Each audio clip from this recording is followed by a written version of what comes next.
สวัสดีทุกคนวันนี้เราจะมาติดตามสายคนนี้นะก็คือวันพักวันผ่อนเป็นลาวสี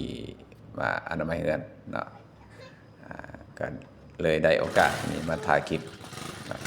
ขั้นตอนนี้ก็คือเอาน้ำมันมาใส่แล้วก็ติดจักรลองเบิ่งแล้วเป็นก็มากวดสภาพเครื่องจักรว่ามันพร้อมใช้งานหรือเปล่าหลังจากนั้นจึงค่อยมาติดจักรพร้อมใช้งานเลยแบบนี้ก็คือลงสนามมาตัดหญ้าตัดไปเรื่อยๆเนาะข้างบอกโอ้แดดค่อนข้างว่าร้อนในวันนี้นะมีวันพักวันผ่อนทุกคนเนาะประหยัดเวลาในการใส่วันพักวันผ่อนนี่แหละวันเสาร์อาทิตย์เนาะมาอนามัยเรือนก็คือวิธีการตัดของเราก็ค่อนข้างว่าเชี่ยวชาญแล้วเนาะดีเทคก็อยากให้มีสุดป้องกันน่าจะเป็นการดีเนาะสำหรับคนใดที่อยากเฮ็ดเนาะก็คือวันพักวันผ่อนวันเสาร์อาทิตย์เนี่ยอยากออกกำลังกายหรือว่ามีเดินบ้านหรือว่าอยากอนามัยก็ดีแท้ก็ต้องเบิ่งเนาะพร้อมๆว่าจะเป็นใส่ชุดป้องกันเนาะทุกอย่างอะไรเนาะป้องกันสุขภาพหรือว่าตัวของเราเองก็เป็นการดีที่สุดทุกคนโดยตามที่สายคนนี้เนาะเวลาตัดหลักก็ใส่ความเชี่ยวชาญของเราแล้วเนาะเราก็เคยตัดหลายเทื่อตามที่เบิ่งเนาะแล้วก็เราก็ตัดมีความระมัดระวัง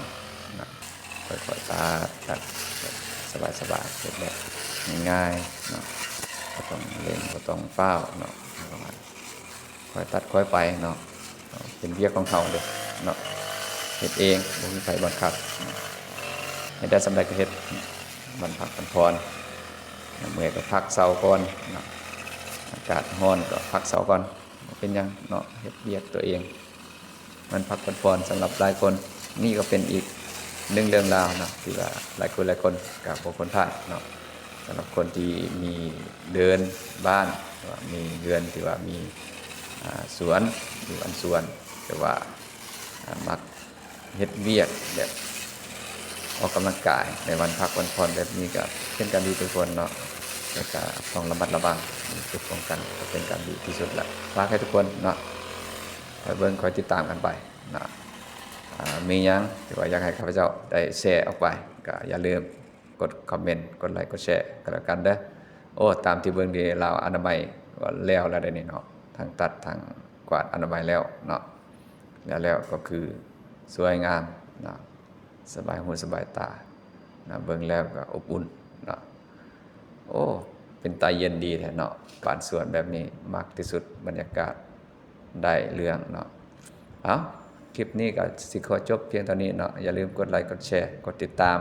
คอมเมนต์เพื่อให้กำลังใจข้าพเจ้าได้เฮ็ดคลิปต่อไปนะพบกันใหม่คลิปต่อไปสำหรับคลิปนี้สบายดี